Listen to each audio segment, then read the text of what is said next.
sea que no hay ningún problema. Le estaba planteando a tus compañeros de mesa si, bueno, salió ayer Sánchez al contraataque, estrategia de seducción, recuperación, si eso le puede servir para aguantar hasta 2027.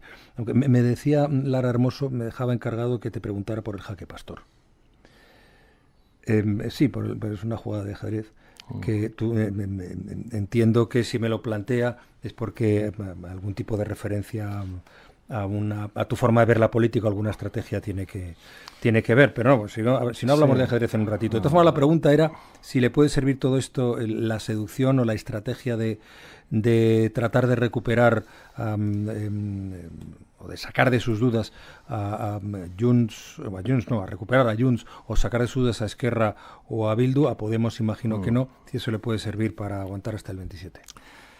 Lara Hermoso es perversa y seguramente sabe que Jaque Pastor es una referencia a una operación interna que se intentó en Podemos para tumbar a su dirección hace algunos años. El Jaque Pastor es una jugada... Errejón, sí, vale, perfecto, sí. Esto es.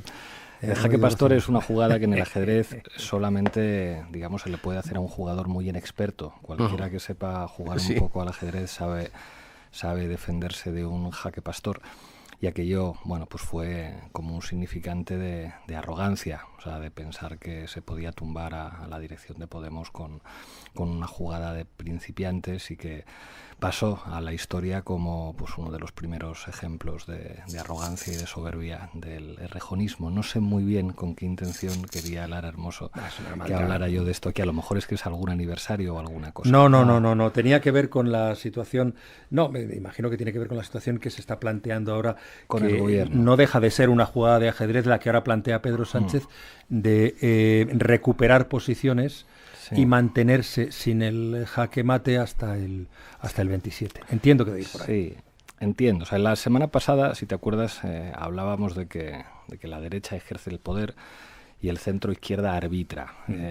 Yo creo que estamos en una situación en la que mientras la derecha y la ultraderecha tienen una estrategia y una táctica muy claras, digamos, ellos no esconden su manera de hacer política y les va bien. Vemos que por una parte el PSOE, por otra parte los partidos que le sostienen y por otra parte los partidos que hicieron posible la investidura, tienen muchas dificultades para concertar una estrategia de choque ineludible con la derecha en este país. Yo siempre pongo el mismo ejemplo. Casi lo único que se ha hecho bien en esta legislatura es el acuerdo que hizo posible renovar Televisión Española, que es lo único que molesta a la derecha. O sea, es como la derecha se ríe básicamente del gobierno y lo único que les hace rabiar de verdad, lo único que les tiene preocupados es lo que se hizo en Radio Televisión Española, que fue ejercer el poder, fue básicamente poner de acuerdo a la mayoría parlamentaria para hacer lo que había que hacer, dejando fuera de cualquier decisión estratégica sobre la televisión pública al Partido Popular y a Vox. Yo creo que eso es lo que hay que hacer en todos los ámbitos, pero tengo ya muy poca confianza en que Pedro Sánchez, el PSOE y sus socios sean capaces de hacer algo más que hablar. O sea, lo que mencionabais antes del órdago de Yolanda Díaz, pues en los juegos de cartas, como en el ajedrez, amenazar con algo que no puedes cumplir, pues solamente te coloca en el ridículo. O sea, la única amenaza creíble sería nos vamos del gobierno, pero es que si Sumar se va del gobierno desaparece. O sea, el único pegamento que sostiene a esos 11 o 12 partidos es tener ministros y todos los cargos derivados de ese tipo de responsabilidad. Entonces pueden amenazar con lo que quieran, pero esa amenaza para el PSOE no es creíble. Pero respecto a lo que hace el gobierno, o sea, el gobierno cree que puede enfrentar una ofensiva como la que plantea la derecha, pues anunciando una cosa que ya estaba, que es lo del abono transportes, que es como, oiga usted, es que a la guerra no se puede ir en chanclas y no se puede ir en zapatillas. Ustedes no pueden apelar a la dignidad de la militancia de su partido, que seguro que sí, pues como en todas partes hay gente buena y gente decente, cuando tienes a 3, y digo 3 como decía Enric Juliana, secretarios de organización, los 2 formales y el que era de manera informal el secretario de organización, en la situación en la que están. Violencia sexual y corrupción. Entonces, ¿qué es lo que a mi juicio habría que hacer? Pues asumir que la ofensiva que viene por parte de la derecha debería tener una respuesta con políticas contundentes, sin olvidarnos de algo que también señalaba hoy Enric Julián en un artículo, que es la política internacional. Oiga usted, que es que hace una semana los Estados Unidos han dicho en su documento de estrategia de seguridad nacional que van a apoyar abiertamente a los partidos de ultraderecha en Europa.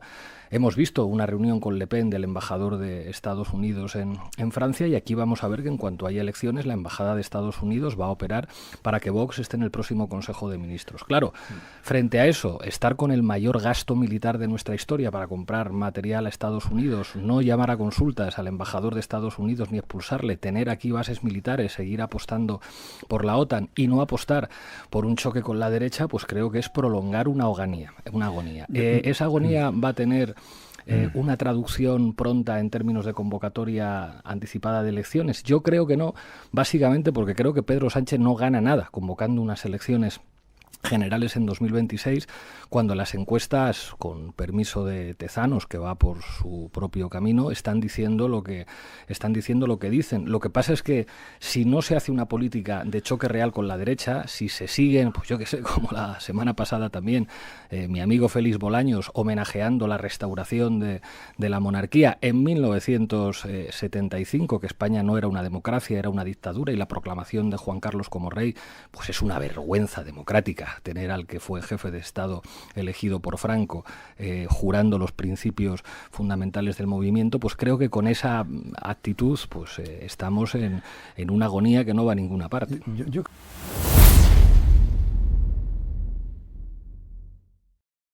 Se está progresando, pero no hay nada. Hay muchas cosas pendientes que no se han cerrado y están abiertas. Pronto hablarán Junqueras y Sánchez. Bueno, veremos a qué acuerdos llegan o veremos lo que deciden. Pero digamos que se pactaron muchas cosas, pero de haberlas, pocas hay. Sí, esa es la queja de Junts, y por eso deciden ellos romper. Yo entiendo que la obsesión de Junts está vinculada a eso, a lo que decía Pero hay Pablo. algo más ahí. Está el tema de la ley de amnistía. El tema, para mí la amnistía es nuclear, Juanra. Es nuclear. Pero esa es de las cuestiones que no está en manos del gobierno, porque si no la habían resuelto hace mucho tiempo, y lo sabes tú. Claro, ¿y eso no se sabía desde el minuto cero? ¿De verdad que eso no se sabía desde el minuto cero? Hombre, Pablo Iglesias estima que sí. Claro que se sabía. El problema es que antes no estaba permitido en este país decir que los jueces no eran neutrales. Estando yo en la vicepresidencia del gobierno, dije que España no era una democracia plena, y no es que se me echara encima la derecha, es que se me echó encima el Partido Socialista, y ahora y buena parte de los medios progresistas afines al Partido Socialista. Ahora ya vemos cómo en el diario El País se habla de lawfare, cuando hace algunos años hablar de lawfare era cuestionar la maravillosa calidad de la democracia española. Lo que pasa es que es el Partido Socialista el que decidió apostar por la vía de repartirse los miembros del Consejo General del Poder Judicial con el PP en una negociación entre Félix Bolaños y González Pons, en la que al final la derecha volvió a ganar, y no hay más que ver cómo está funcionando la famosa Sala Segunda, que parece que sigue controlando el señor Cosidó por detrás. Pero ojo, quien en este país decía que la justicia funciona de maravilla era el señor Marlaska, era la señora Margarita Robles y era el señor Pedro Sánchez, y ahora se encuentran con que lo que decíamos nosotros, y que nos lanzaron a toda su prensa afín a reventarnos, lo que decíamos nosotros era cierto.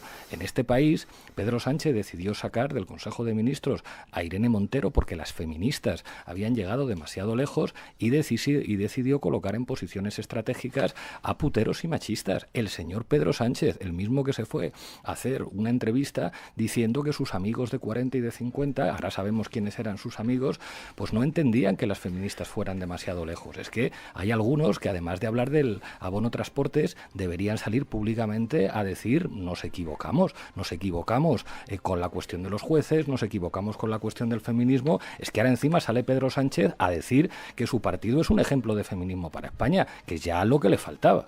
Pero yo, Pablo, voy un poco más allá. En 10 segundos, bueno, seguimos luego, pero vamos, 10 segundos. Sí, nada, yo pregunto si, avalando todos los avales habidos y por haber, si se puede levantar la orden de detención a Carles Puigdemont, si no quieren. Eso.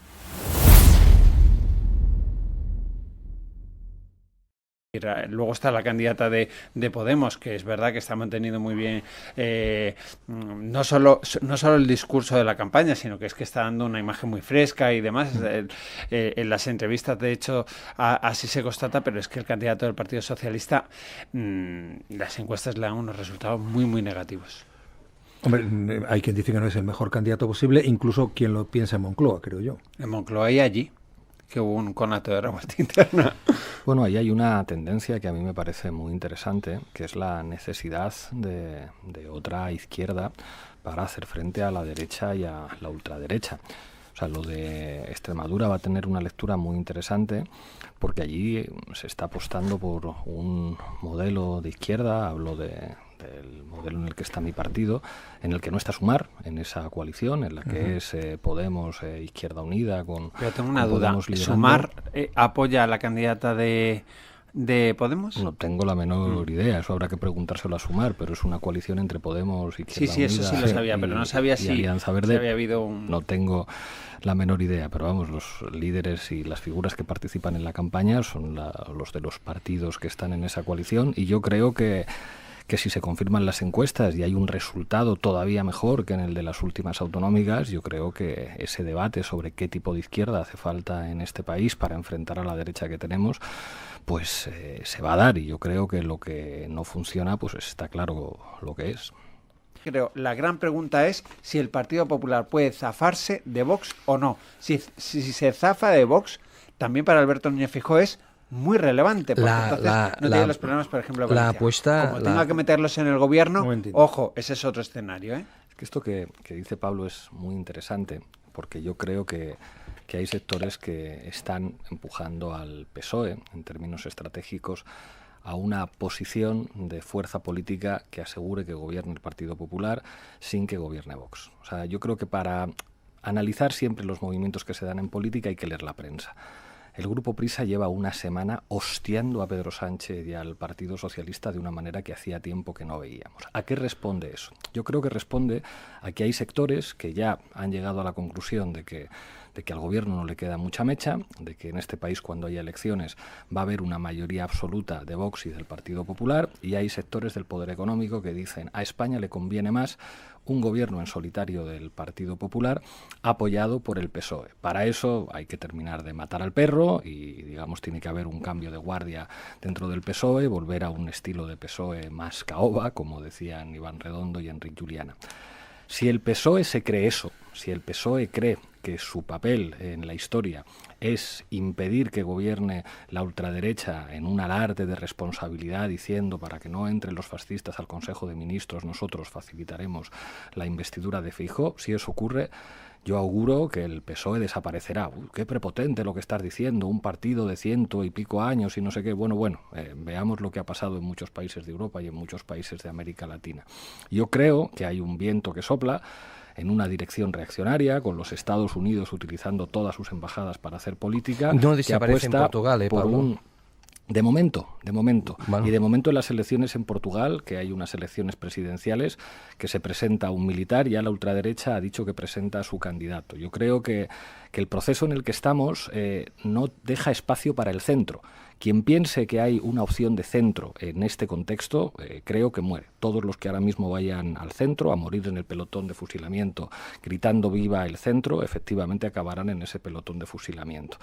Pero creo que hay una tendencia que apunta en esa dirección, en la dirección de decir, bueno, el papel histórico del PSOE en los próximos años, e incluso de cierta izquierda, es hacer lo que sea para que no gobierne Vox. Es como llevar al último escalón la lógica malmenorista que dice, no, pues el PSOE para que no gobierne la ultraderecha, pero si ya tampoco puede ser el PSOE, que sea el Partido Popular con el apoyo del PSOE. Ojo, es lo que se intentó hace unos cuantos años. Si eso se produce, yo auguro que gobernará el Partido Popular y que además gobernará apoyándose en Vox, que es la fuerza política que encarna una corriente ideológica apoyada por los Estados Unidos y por buena parte de los medios de comunicación occidentales. Llama, ¿qué decías? Corrido histórico, pero yo creo que eso llegará a pasar, entre otras cosas, porque esta gente no ofrece soluciones factibles a nada, de verdad, a nada. ¿Alguien me puede decir qué es lo que ha solucionado esta gente en cualquiera de los gobiernos autonómicos donde hoy está? No ha solucionado nada. Porque esto es conversaciones de bar. Sí, pero Jaume, aunque no solucionen nada, es que la política no tiene que ver con esa geografía que falsa que establece como izquierda y derecha y que hubiera una suerte de centro como un punto de equilibrio. Eso es una mentira politológica. No existen valores de centro. Existen valores de izquierdas y valores de derechas, y el talento en política consiste en activar unos valores o activar otros valores. Pero sí está la moderación, Pablo. Que no, pero sí es que eso de la moderación está. Eso es una palabra que no significa nada. Bueno, o sea, es como uno no tiene dentro de su cabeza valores moderados, tiene valores progresistas o valores reaccionarios o valores de derechas o valores de izquierdas. Y la clave en política es activar unos valores y activar otros. ¿Cuál ha sido la clave de la campaña chilena? Que la agenda en la campaña chilena era hablar de migración y hablar de seguridad. Si solamente se habla de migración, entendida la migración como un problema de seguridad, que es pues lo que algunos torpes en la izquierda le están comprando a la derecha, cuando mi amigo Rufián sale diciendo no, que si mi barrio, que no sé qué, tenemos que hablar de seguridad, es como tú crees que estás demostrando un moderado talento político y lo que estás haciendo es regalándole el marco y el espacio a la derecha. Si los términos del debate son valores que activan precisamente lo que tenemos todos dentro en nuestra cabeza en clave reaccionaria, ahí gana la derecha. Y en estos tiempos, en unos tiempos en los que los valores de la derecha se terminan concretando en figuras como Trump, como Kast, como Milei, como Bolsonaro, como Nayib Bukele, como Giorgia Meloni, como Le Pen en Francia, como Alternativa por Alemania, como los euroescépticos en el Reino Unido, pensar que todavía el viva el centro, el colocarse en una posición geográfica de moderación puede servir para hacer política es de una ingenuidad atroz. No estamos en esa época. Estamos en una época mucho más difícil en la que la única posibilidad que tiene la izquierda de ganarle algún espacio a la derecha es asumir lo que la derecha ha asumido desde hace una década por lo menos, que es la ideología y la guerra cultural como el terreno fundamental de la lucha política. Tú dices, los de Vox solamente tienen una conversación propia de un bar. Ya, pero es que en los bares es donde se produce la socialización política. Yo estoy de acuerdo contigo que es alucinante que una banda de iletrados fascistas sean capaces de llegar al 20% de los votos, pero es que la lucha política en este contexto tiene que ver con los valores que esos iletrados, que esos salvajes son capaces de poner a circular sin ningún tipo de complejo. Y si la izquierda responde a eso, no, moderación, el centro, hablar con todos, volvamos al diálogo, es la manera más rápida de ir todos de la mano al pelotón de fusilamiento a gritar viva el centro. ¿Y la izquierda tiene alguna responsabilidad en todo eso, Pues Pablo? sí, la izquierda torpe que pensaba que en este país había separación de poderes, la izquierda torpe que decía que las feministas iban demasiado lejos, la izquierda torpe que criminaliza a los antifascistas y dicen, oh Dios mío, han quemado un contenedor, esto es peor que el genocidio de Israel, la izquierda hipócrita que dice que hay que sancionar a Rusia y no hay que sancionar a Israel, la izquierda que vende armas a Israel, la izquierda que dice que hay que estar en la OTAN, la izquierda que dice que está bien que haya bases estadounidenses en nuestro país. Claro que hay una izquierda que tiene la culpa por haberle regalado todo el terreno a los reaccionarios, claro que sí. Pero, Pablo, bajemos a los bares, donde decías que, donde situabas, y no me parece mal, la realidad política. ¿No es mejor, comprándote casi todo lo que dices de la moderación, pero te lo planteo, no es mejor que se pueda detener a la extrema derecha con un planteamiento pragmático, malmenorista, utilizando un término vuestro, de una alianza entre la izquierda, el Partido Socialista y el Partido Popular, o digamos que, no digamos una alianza de gobierno, pero una serie de apoyos con ese objetivo de parar a la extrema derecha? ¿No sería eso más práctico, más pragmático que esperar al planteamiento que tú estás haciendo, que me parece que es de máximos, porque es cierto, estamos en épocas de máximos, pero a lo mejor hay que esperar demasiado? Ojalá fuera tan sencillo, claro. Como decirle a la gente del Partido Popular, pero oiga, ustedes son de derechas, pero son demócratas, hagamos un cordón antifascista. El problema es que el Partido Popular, con muchísima lucidez, ha entendido perfectamente el espíritu de los tiempos. El Partido Popular es Díaz Ayuso, que lo hace con además verdadera habilidad, y el pobre Feijóo, que lo hace de manera más torpe, cuando le escriben los spin doctors, le escriben las cosas y el hombre lleva al Congreso de los Diputados y se traba y no le sale bien porque no lo tiene interiorizado, porque no es un fascista Feijóo, pero sabe que tiene que hacer de fascista. O sea, cuando lee las cosas que le escriben, cuando trata de enfrentarse a Sánchez con ese estilo facha, no le sale bien porque es un señor de la Galicia de los corruptos y de aquí las cosas las negociamos de otra manera, no lo tiene tan interiorizado dentro de de su cabeza como Ayuso, pero el Partido Popular tiene claro pues lo mismo que tiene la derecha claro en todo el mundo y lo que la derecha ha tenido claro en todos los momentos históricos como estos. En momentos históricos como estos, la derecha se fascistiza, no es una cosa nueva, ocurrió en España.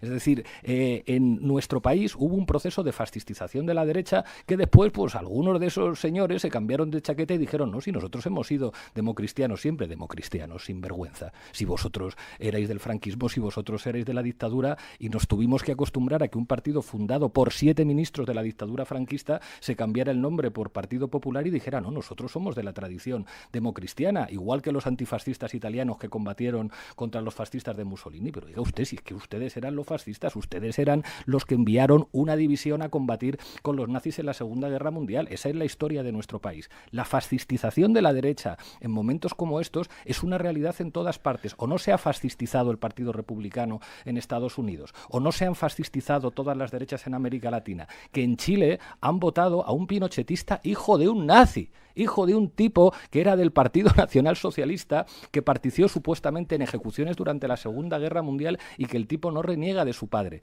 Pensar que vamos a encontrar un espacio de resistencia democrática en la derecha es de una ingenuidad atroz. Eso no quiere decir que no haya gente decente en la derecha. Si yo estoy convencido que Pablo no es un fascista, pero seguramente entiende el proceso que se está dando en ese campo ideológico, y en ese campo ideológico se está produciendo una fascistización que escuchamos en los bares. Tú vas a los bares y escuchas a mucha gente decir, no, aquí el problema son las feministas, el problema son los migrantes que vienen a robarnos el trabajo y España, España, España. Oiga usted, ¿y la vivienda? No, la vivienda, que esto del alquiler, aquí el problema y entonces son les los das ocupas. les das el alimento ideológico completamente contrario, pero no vas a cambiar su opinión. Hombre, sí, cuando tú vas directamente y dices, claro que hay enemigos, pero es que tu enemigo no es el pobre, tu enemigo es el rentista, tu enemigo es el que está haciendo que cobres un salario de mierda, tu enemigo es el que no quiere que se intervenga el mercado del alquiler y te hace a ti pagar una barbaridad. Hay que ir con proteína ideológica, decirle con la misma claridad que habla la derecha la verdad a la gente, porque decirle hay que ser moderados es como frente a Trump hay que ser moderado, frente a Trump un señor gaga como Biden, frente a Trump el establishment demócrata. Hombre, por Dios, ¿quién ha ganado las elecciones en Nueva York? Un tipo que es musulmán, que defiende la causa palestina, que dice que la palabra intifada está bien, que va con los judíos antisionistas y que dice en el despacho Oval, este tipo que hay aquí es un fascista. Ese es el que ha ganado las elecciones en Nueva York, que yo sé que luego las elecciones son mucho más complejas, pero es que lo de levantar las manos y decir viva el centro es firmar tu propia sentencia de muerte. En Estados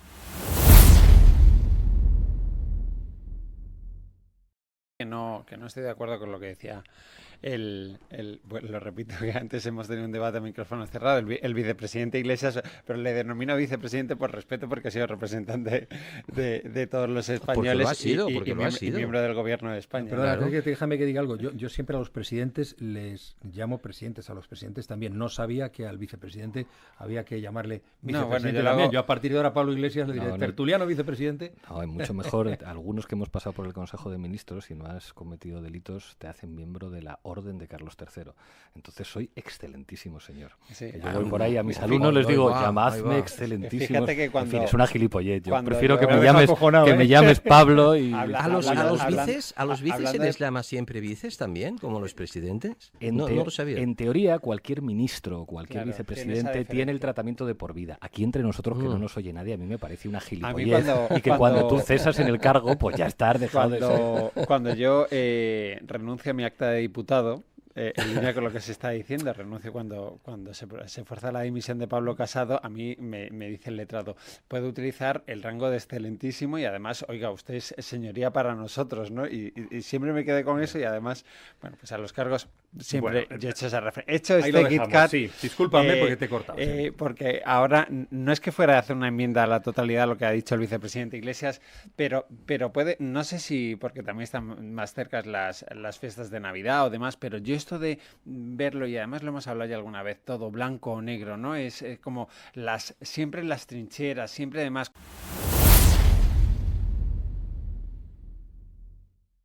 el Partido Popular y el Partido Socialista hablen. A mí me gusta que se lleguen a consensos de Estado.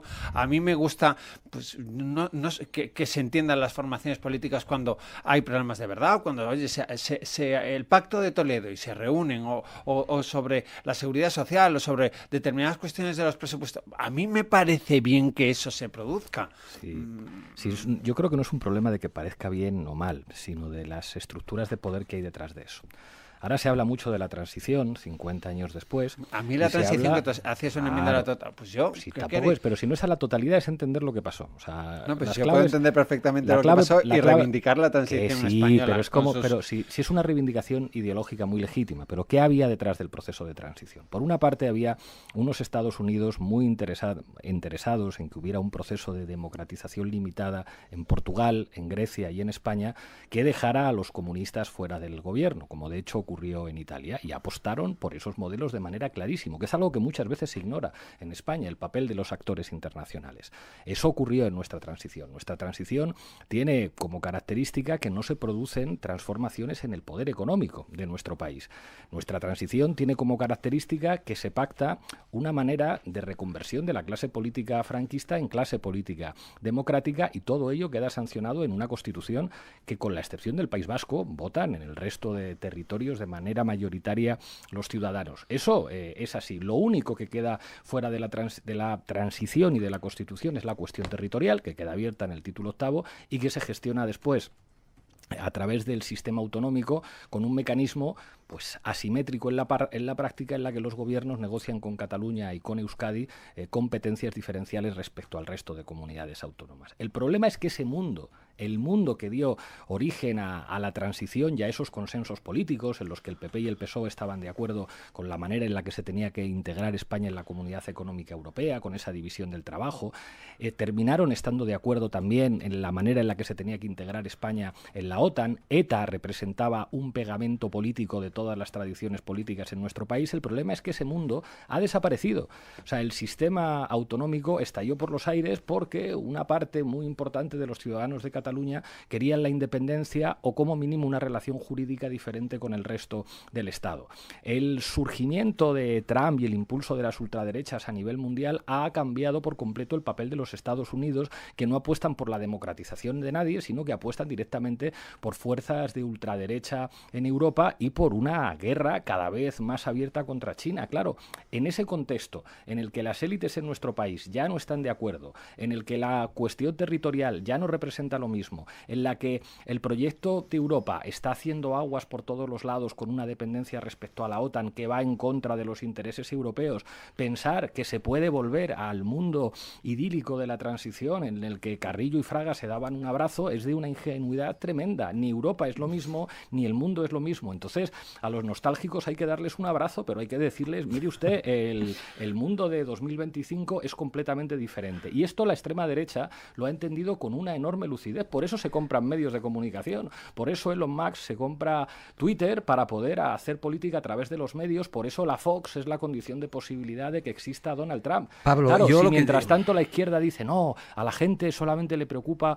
la cosa cotidiana y cantamos la canción de Harcha de libertad, libertad, sin ir a libertad, pues es que ya te digo yo, Jaume, ¿dónde vamos a acabar? Pablo, yo en la cárcel. Yo intento y no lo consigo. Ya te digo, ya te avanzo.